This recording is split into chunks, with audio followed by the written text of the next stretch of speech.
And today in the exchange, we're talking with Republican presidential candidate Ron Paul. He's a Texas congressman, a one-time libertarian candidate for president back in 1988. He's also a medical doctor, the father of 5, grandfather of 17.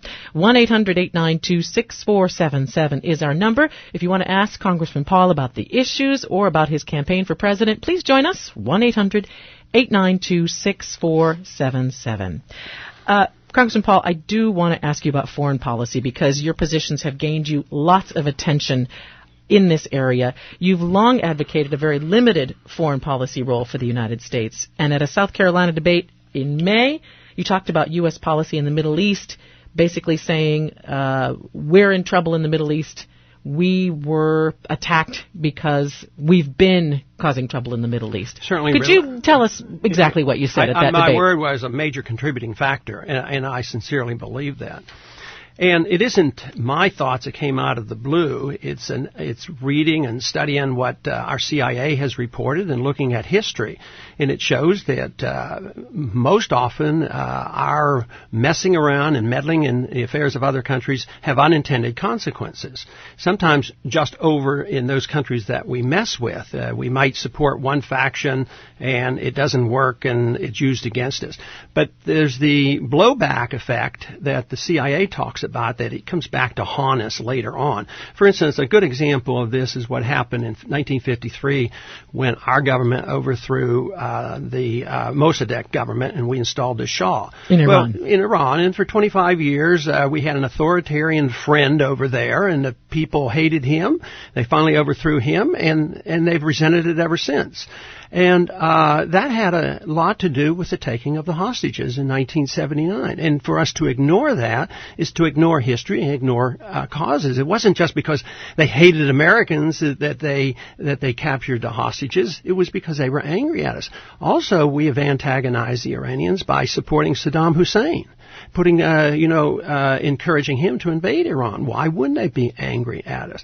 But the on-again, off-again thing is what bothers me the most. First, we're an ally with Osama bin Laden, then he's our arch enemy. Wait, were we an ally with Osama bin Laden? Yeah, when we were fighting the war in Afghanistan. He was the ally because, in matter of fact, our CIA set up the madrasa schools and paid money to train radical Islamists in Saudi Arabia to fight communism. They said, well, this will combat communism. But yes, the communists left. They failed. They're gone. But now they've turned on us. So it turns back on us. And that's what we have to realize. Muslims and Arabs have long memories.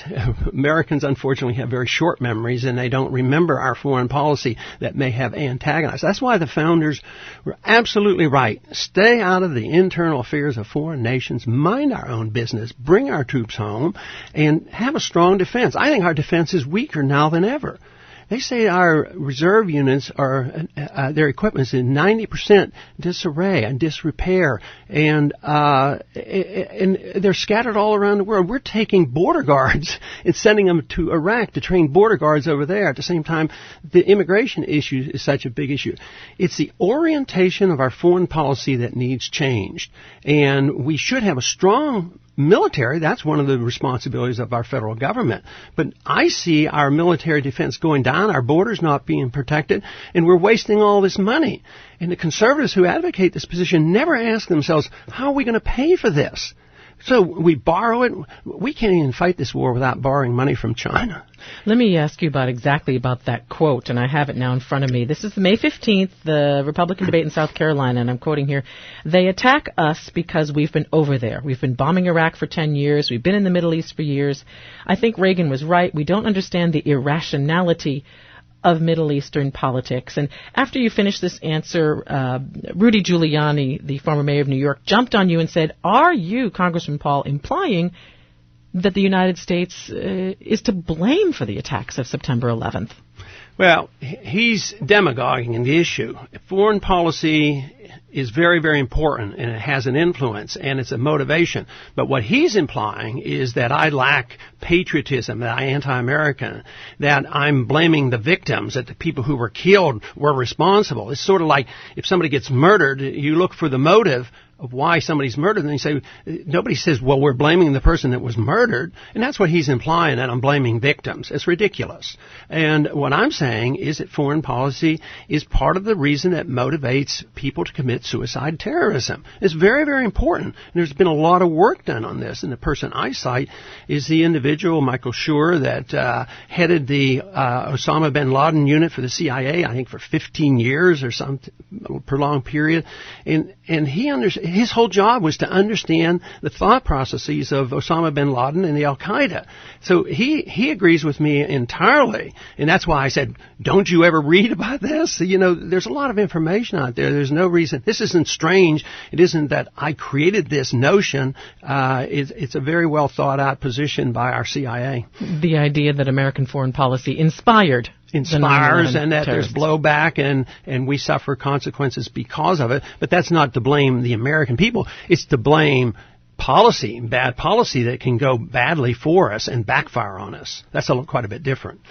Congressman Paul, lots of questions from our audience. Again, the exchange number 1-800-892-6477. Republican presidential candidate Ron Paul is in our studios this morning, getting ready for the Republican debate tonight at St. Anselm College. You can chime in 1-800-892-6477. To Henniker first, Rick is on the air. Welcome, Rick. Go ahead. Yes, good morning. Thank you very much for being on the program, and thank you, Congressman Paul, for upholding the Constitution, being one of the few congressmen who continually do that, try to re-educate people who shouldn't need to be re-educated. My question has to do with the exclusive ability of the executive branch to get us into these things by way of the National Security Act of 1947, whose architect was a paranoid schizophrenic by the name of James Forrestal, threw himself out of a window at Bethesda Naval Hospital. Could you comment on that? And also on the Woodrow Wilson administration 17th Amendment? Thank you. All right, Rick, thanks a lot. Congressman Paul, meaty questions there. Right. The executive branch of government has taken upon themselves since World War II to enter into wars, not only on their own, but they've justified it with international law. The first one was Korea. We went in to enforce UN resolutions. Even going into Iraq, when the authority was transferred to the president did it to enforce UN resolution. That is the loss of sovereignty, and that's what we have to address. I believe in the sovereignty of this country. I believe that the people, through their Congress, are the only ones that can declare war. And the debates that are going on now and what we should have done and what we could do and all the ands, ifs, and buts in the debate before should have all occurred before the debate. You know, it should have occurred before we went to war. We're having the debate 4 years too late. This is the responsibility of the Congress that we should have done before. So he is correct. Since World War II, it's not been good for us and the people.